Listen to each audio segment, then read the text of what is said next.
You released an album named All Understood in 2004, which is one of the most expensive CDs on the internet. It's around $80 for the moment. Yeah. But it's also a brilliant and great album with great songs, great lyrics. One of the most interpellating for me is American Sun, which appears to be a statement about violence and intolerance. I mean, when I see an American band on stage, most of the bands are really patriots, you know. Bands like Skinner or even John Fogerty or Ted Nugent are thanking the National Guard or the Army. It's a thing that I have never heard in Rival Sons. Isn't it also important for you? Well, I mean, you know, like in the words of Chrissie Hynde, you know, yeah, I'll quote her. You don't have, you know, just because I of course, you know, I have national pride, but it only goes so far, and I'm patriotic, but you know, you don't have to have a flag sticking out of your ass to be patriotic. Yeah. You know, it's just kind of there. Art. Yeah, and I mean, you know, there are things that bother me about my country and everything, but I think anybody who lives anywhere can say the same thing. And I pay my taxes, so there's the proof that I'm patriotic. That you're a patriot. Yeah, so there you go.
Religion and spirited things are really important for you, it seems. Absolutely. I guess you're not one of those extremists. You accept all the ideas, and it seems that you take all you want and all you feel good in every religion.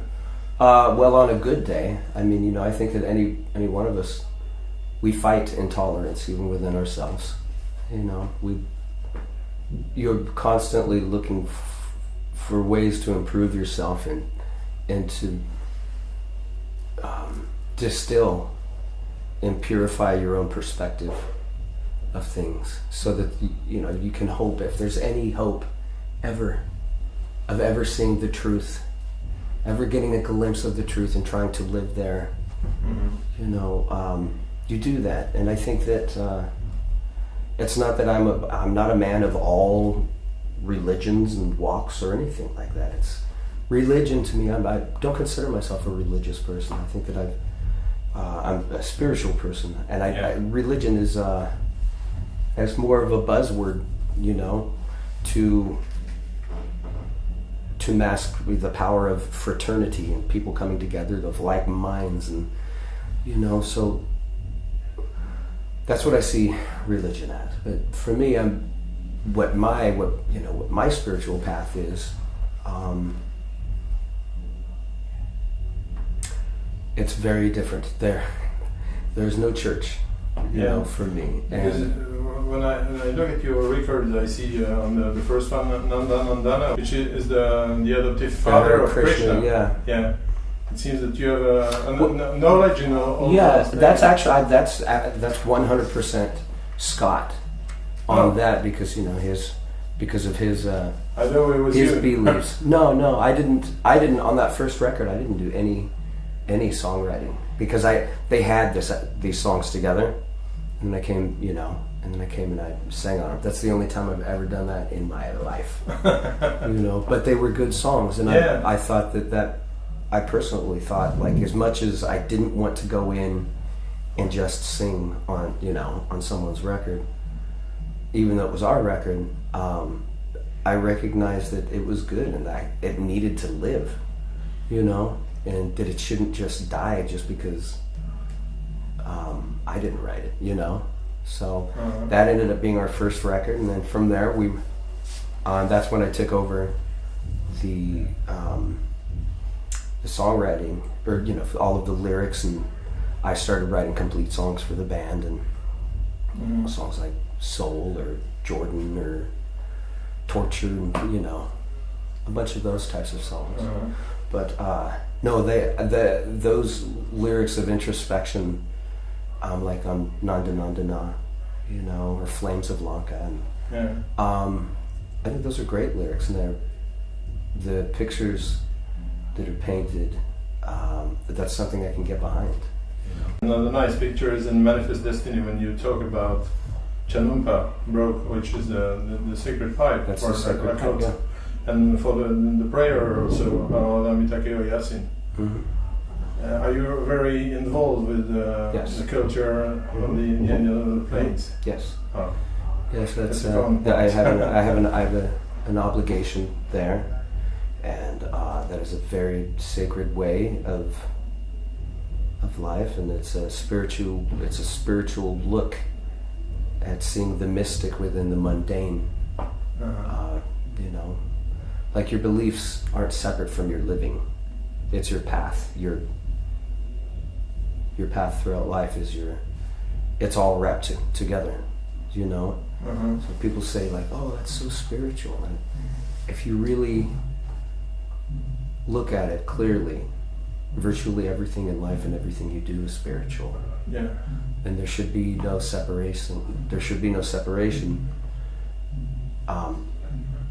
It's, you know, if you live your life with intent, it is sacred, you know, and it is sacred, and everything you do should be